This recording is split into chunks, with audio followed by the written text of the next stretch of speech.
আজকের তারিখে প্রযুক্তির সাথে বদলে যাচ্ছে বহু মানুষের জীবন। বহু মানুষের জীবন বদলে যাচ্ছে তার কারণ যেরমভাবে প্রযুক্তি এগোতে আরম্ভ করেছে, যেরমভাবে প্রযুক্তি একটা গতি নিতে আরম্ভ করেছে, একই সাথে ক্রাইম কোনো জায়গায় ব্যতিক্রম নয়, সেও কিন্তু সেই গতিকে একেবারে গতিমান করে তুলেছে। ফলে সারা পৃথিবী জুড়ে এবং বিশেষ করে এই দেশে, ভারতবর্ষের মতন দেশে সাইবার ক্রাইম একটা অন্যতম বিষয়, যা কিন্তু ভাবতে বাধ্য করছে বিভিন্ন সংশ্লিষ্ট মহলকে। পুলিশ থেকে রাজ্য সরকার থেকে কেন্দ্র সরকার সবাই কিন্তু মাথা ব্যথা করছে এই সাইবার ক্রাইম নিয়ে। তাই cyber terrorism and data sync conclave, তা নিয়ে আজকেই কথা বলতে এসছেন বহু গুণী মানুষ। তার মধ্যে উল্লেখযোগ্য যারা কথা বলবেন প্রথম অধ্যায়, সম্মিলিতভাবে এইটা কিন্তু 3 অধ্যায় এই কনক্লেভকে রাখা হয়েছে। প্রথমে যারা কথা বলছেন প্রথম অধ্যায়, Alok Chattopadhyay, deputy director and adviser, Indian chamber of commerce. তিনি একটা ওয়েলকাম স্পিচে তারাই এই পুরো বিষয়ের উদ্যোক্তা।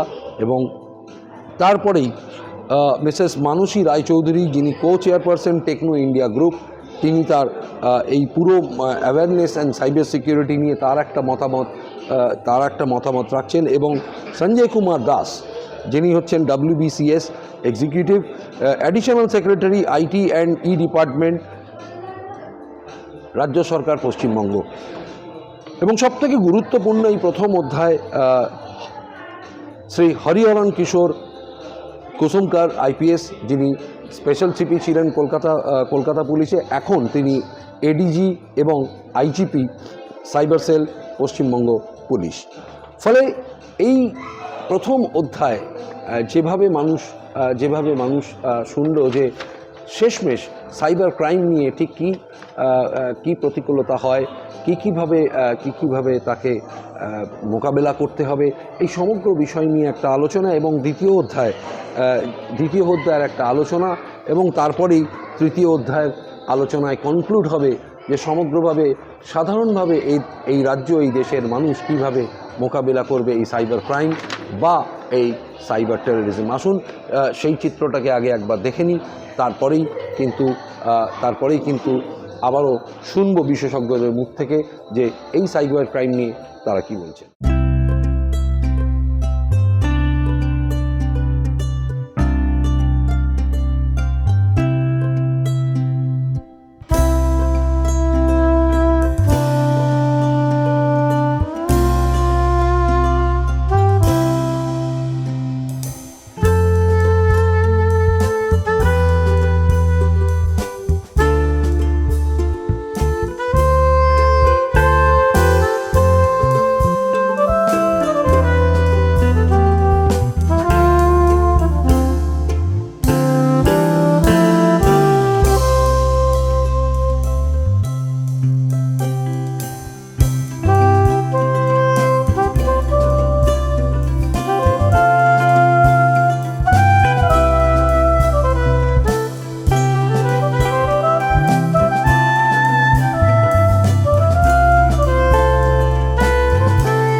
অবশ্যই এই পৃথিবীতে আজকের তারিখে উন্নতির দিকে ঠেলতেই পারে মানুষ।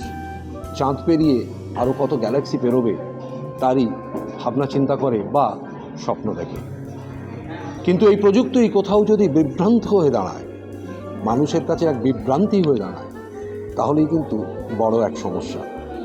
আর সেই সমস্যারই মোকাবেলা করার জন্যে বিভিন্ন আলোচনা সভা, বিভিন্ন আলোচনার এক খতিয়ান নিয়ে কিন্তু বিভিন্ন সময় আলোচনা হতে থাকে।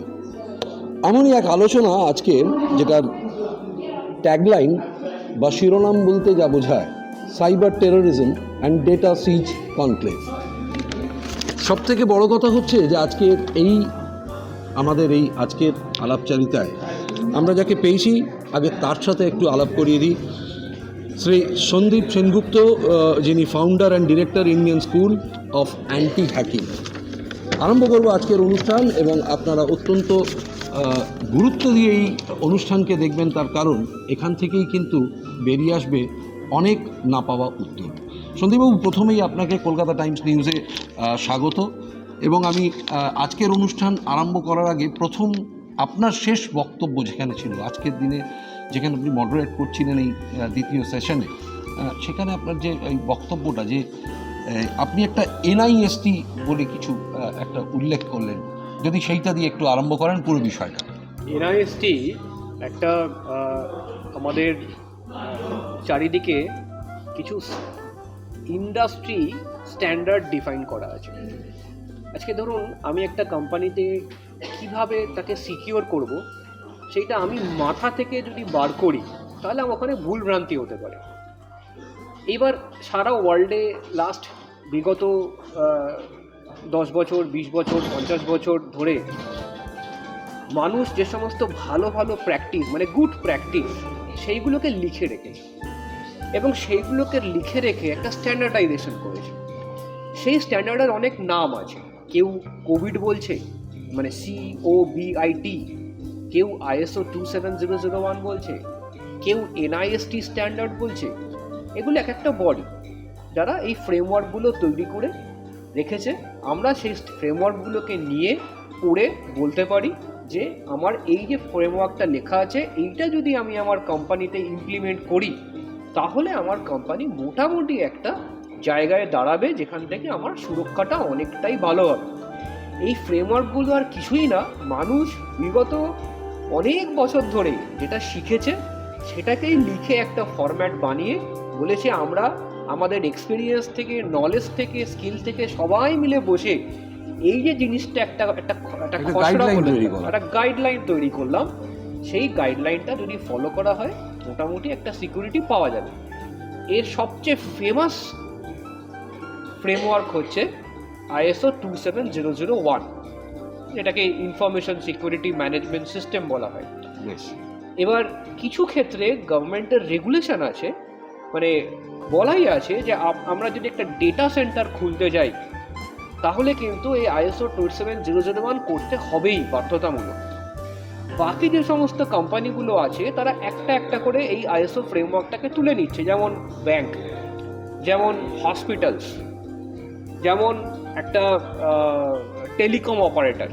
আজকে টেলিকম বা ইন্স্যুরেন্স, এদের কাছে না অনেক KYC থাকে, এবং এই যে সারা দেশের KYC, আজকে একটা বড় টেলিকম প্রোভাইডার, তার কাছে কয়েক লক্ষ মানুষের একটা KYC আছে। এইগুলোকে সিকিউর করার জন্যে তাকে কিন্তু একটা ইন্ডাস্ট্রি প্রুভেন স্ট্যান্ডার্ড এটা ইমপ্লিমেন্ট করতেই হবে, নইলে কার রেসপেক্টও বুঝবে যে আমি সুরক্ষিত নয় কিনা। তা আপনি এই যে NISTটা বললেন, এটা এরকমই একটা ফরম্যাট যেটা যে কোনো কোম্পানি ইমপ্লিমেন্ট করতে পারে। এটা তো সন্দীপবাবু, এটা তো একটা অত্যন্ত টেকনিক্যাল একটা জায়গা, অবশ্যই একটা টেকনিক্যাল জায়গা। আমি খুব সাধারণভাবে এই যে কথাটা আপনি বললেন, যে শেষ বেলা আপনি বললেন I am an ethical hacker, ethical hacker, non ethical hacker, এইটাকে কি করে বিশ্লেষণ করবেন? এথিক্যাল হ্যাকার বেসিক্যালি কি করে, দুজনেই ভাঙে, দুজনেই হ্যাক করে। কিন্তু ধরুন একটা কোম্পানি, সেই কোম্পানি বললো যে তুমি কি আমাকে একবার হ্যাক করে, মানে ভেঙে দেখাতে পারবে আমার কি কি প্রবলেম আছে। যারা এথিক্যাল হ্যাকার, তারা কোম্পানির রিটেন পারমিশন নিয়ে তাদের ইনভিটেশনে তাদের ইনফ্রাস্ট্রাকচার ভেঙে দেখতে যায় যে তারা কি ভাঙা সম্ভব। যদি সম্ভব হয় তাহলে সেই কোম্পানিকে আমরা দেখিয়ে দিই যে দেখো এইভাবে ভাঙা গেছে, আর এইটা করলে তোমার সলিউশনটা হবে এবং আমার প্রবলেমটা সলভ হবে।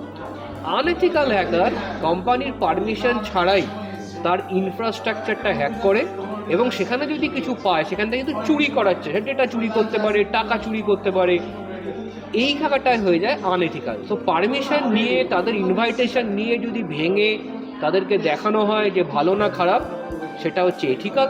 যদি তার পারমিশন না নিয়ে তাকে ভাঙতে যাওয়া হয়, সেটা আনএথিক্যাল। বেশ, তাহলে একেবারে সাধারণ মানুষের যে প্রশ্ন, মানে এই যে আজকের তারিখে যে সাইবার ক্রাইম হচ্ছে আর এই যে সাইবার টেররিজম, দুটো জিনিস তো অবশ্যই এক নয়। সাইবার ক্রাইম একটা জিনিস, সাইবার টেররিজম একটা জিনিস। তো এই মুহূর্তে আপনার কি মনে হয় যে মানে ভারতবর্ষ যেখানে দাঁড়িয়ে আছে, পশ্চিমবাংলা যেখানে দাঁড়িয়ে আছে, বিভিন্ন মেসেজ সাধারণ মানুষের ফোনে আসে, সেইখান থেকে ব্যাংক থেকে টাকা চলে যাচ্ছে। These are part of cyber crime. মানে এইটাকে কিভাবে ব্যাখ্যা করবেন, আর এটাকে ব্যাটল করার বা মোকাবেলা করার রাস্তাটা কোথায়? অ্যাকচুয়ালি কি হয়েছে দেখুন, আমরা না খুব তাড়াতাড়ি ডিজিটাল ইন্ডিয়াতে চলে গেছি। আগে আমরা ডিজিটাল ছিলাম না, আমরা নন ডিজিটাল ছিলাম। এবার যারা একটু বয়স্ক সিনিয়র সিটিজেন বা ধরুন আমাদেরই বয়সী যারা আছে, তারা কিন্তু ডিজিটাল ইন্ডিয়াতে জন্মায়নি। এবং এত তাড়াতাড়ি এই ট্রানজিশনটা হয়েছে from non digital to digital, মানুষ বুঝতে পারছে না যে কোনটা করা উচিত আর কোনটা করা উচিত না। আপনাকে যদি একটা খুব রেসিং কার দিয়ে দেওয়া হয় যেটা 200 কিলোমিটার পার আওয়ারে চলতে পারে, আপনি সেটা নিয়ে চালাতে পারবেন না। সুতরাং আপনাকে ধাতস্থ হতে হবে তার সঙ্গে। এই ডিজিটাল ইন্ডিয়ার ট্রান্সফরমেশনটা আমাদের কিছু মানুষের জন্য একটু পেইনফুল হয়ে গেছে। কিন্তু যারা এই ডিজিটাল ইন্ডিয়াতে জন্মাচ্ছে বা যারা এখনো ছোট আছে, এই প্রজন্ম 25-26 এই প্রজন্ম, তারা কিন্তু খুব একটা বেশি তাদের ক্ষতি হচ্ছে না, কারণ তারা জানে জিনিসটা, তারা অভ্যস্ত আছে। যারা অভ্যস্ত হওয়ার চেষ্টা করছে কিন্তু জানে না, তাদেরই ক্ষতিটা হচ্ছে। কিন্তু ধরুন আজ থেকে 5 বছর বা 6 বছর বাদে কি 10 বছর বাদে, তখন কিন্তু এই সমস্যাটা এতটা থাকবে না, তখন মানুষ শিখে যাবে। কিন্তু সমস্যাটা হচ্ছে আমরা হাত পুড়িয়ে শিখবো, আমরা হাত না পুড়িয়ে শিখতে পারবো না। সুতরাং আমি যেটা মানুষকে বলবো যে এক কথায় মানে একটা ভয়ঙ্কর অভিজ্ঞতার মধ্যে দিয়ে শেখা। মানুষ একটা অভিজ্ঞতার মধ্যে দিয়ে শিখছে, ঠেকে শিখছে। ওই ঠেকে শেখার জন্য কিছু মানুষের টাকা চলে যাচ্ছে, কিছু মানুষের রেপুটেশন চলে যাচ্ছে, কিছু মানুষের একটা মেন্টাল ট্রমার মধ্যে দিয়ে যাচ্ছে। আজকে ব্ল্যাকমেল হচ্ছে, আজকে ভিডিও তুলে মর্ফিং করছে, আজকে ডিফেক্ট বানিয়ে উল্টোপাল্টা কাজ করছে। শুধু টাকা যাচ্ছে তা কিন্তু নয়, প্রচুর ব্ল্যাকমেলও চলছে পেছন দিকে, সেক্সটর্শন চলছে, মেয়েদেরকে ভয় দেখাচ্ছে, আজকে স্কুলের বাচ্চাগুলোকে ভয় দেখাচ্ছে, সাইবার বুলিং হচ্ছে। ইনফ্যাক্ট আমরা দেখেছিলাম এক সময় বাচ্চা যারা স্কুলের বাচ্চাদেরকে সমস্ত বিভিন্ন গেম খেলিয়ে আত্মহত্যা করাচ্ছে। তো আমাদের কি করতে হবে না, আমাদের হচ্ছে সমস্ত জায়গায় এই সাইবার ক্রাইম উপর অ্যাওয়ারনেস দিতে হবে। সেটা স্কুল লেভেলেও দিতে হবে, কলেজেও দিতে হবে। আমাদের বিভিন্ন যে ক্লাবগুলো আছে, পাড়ায় পাড়ায় ক্লাব আছে, ওই ক্লাবদের কিন্তু দায়িত্ব নিতে হবে নিজের এরিয়াতে এরকম সাইবার সিকিউরিটির অনুষ্ঠান করা। আমি পার্সোনালি কিন্তু প্রচুর জায়গায় অনুষ্ঠান, গতকালকেই আমি শিলিগুড়ি গভর্নমেন্ট যে গার্লস স্কুল, বাচ্চা মেয়েদেরকে প্রশিক্ষণ দিয়ে কালকে ওদেরকে দিয়ে একটা প্রোগ্রাম করালাম, যেখানে এই গার্লস স্কুলের বাচ্চারা একটা পথনাটিকা করে, একজন হ্যাকার একজন ভিকটিম একটা সুন্দর নাটক করে বাকিদের বোঝালো যে কিভাবে অ্যাটাক হচ্ছে আর কি করে তার ডিফেন্স করতে হবে। এই ধরনের জিনিসগুলো যদি আমরা স্কুল লেভেলে বা কলেজ লেভেলে করতে পারি, তাহলে কিন্তু এইটা অ্যাওয়ারনেসটা মারাত্মকভাবে ছড়িয়ে যাবে এবং তখনই কিন্তু এই ক্রাইমগুলো। তাহলে কি সন্দীপবাবু বলবেন যে সরকারের কাছে কি আপনার তরফ থেকে কোনো আবেদন থাকবে? সরকারের কাছ থেকে তো ডেফিনেটলি আবেদন সরকার কিন্তু করছে। আমাদের যে ডেটা প্রোটেকশন অ্যান্ড প্রাইভেসি যে বিলটা, এটা কিন্তু আগামী হয়তো বছরের শুরুর দিকেই এনফোর্স হয়ে যাবে। এটা কিন্তু একটা বিরাট পরিবর্তন, কারণ আমাদের প্রাইভেসি নিয়ে কিন্তু কারোর মাথা ব্যথা নেই, কারোর সেরকম কোনো স্ট্রং ল নেই। তাহলে এই যে ডেটা প্রোটেকশন প্রাইভেসি যদি আসে, তাহলে কিন্তু আমাদের এই যে উল্টোপাল্টা কল আছে, আমাদের ডেটা থেকে ছড়িয়ে যাচ্ছে, এইগুলো বন্ধ হবে। 250 কোটি টাকা ফাইন আছে, সমস্ত কোম্পানির বাজেট কিন্তু ইমপ্রুভ হবে। নাম্বার 2, আমাদের যে আইপিসি, আজকে যদি পুলিশের সঙ্গে কথা বলেন, দেখবেন একটা অপরাধী এসে হয়তো ঝাড়খণ্ডে বসে আছে, জামতাড়ায় বসে আছে, তাকে সে 5 দিন ধরে দৌড়াদৌড়ি করে ধরে নিয়ে এলো, সে 5 মিনিটের মধ্যে বেল পেয়ে গেল। আমাদের যদি আইপিসি এবং ইন্ডিয়ান আইটি অ্যাক্টের পরিবর্তন না হয়, আপগ্রেডেশন না হয়, অ্যামেন্ডমেন্ট না হয়, তাহলে আমাদের ডিজিটাল ইন্ডিয়া কোনোদিন সুরক্ষিত হবে না। তো গভর্নমেন্টের কাছে আবেদন হচ্ছে, আপনারা এই সমস্ত যে আইন কানুন আছে সেটাকে আজকের দিনের জন্যে আপগ্রেড করুন, অ্যামেন্ড করুন, নইলে কিন্তু যে ডিজিটাল ইন্ডিয়াটা আমরা স্বপ্ন দেখছি সেটা স্বপ্নই থেকে যাবে।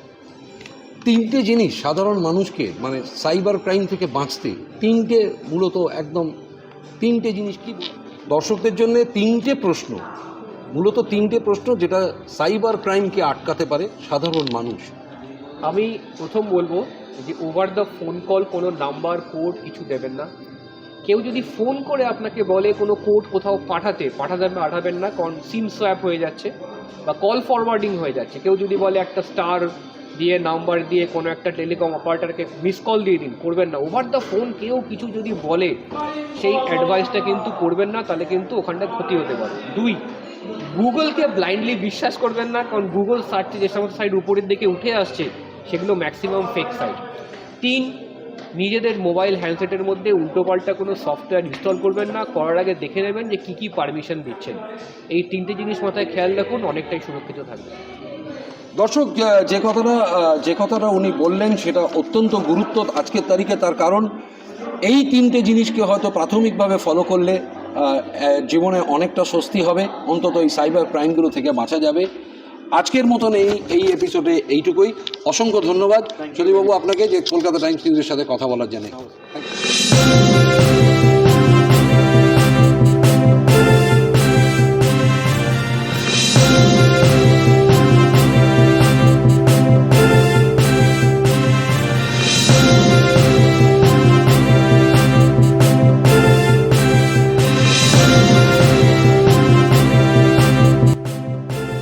আপনারা দেখছেন কলকাতা টাইমস নিউজ।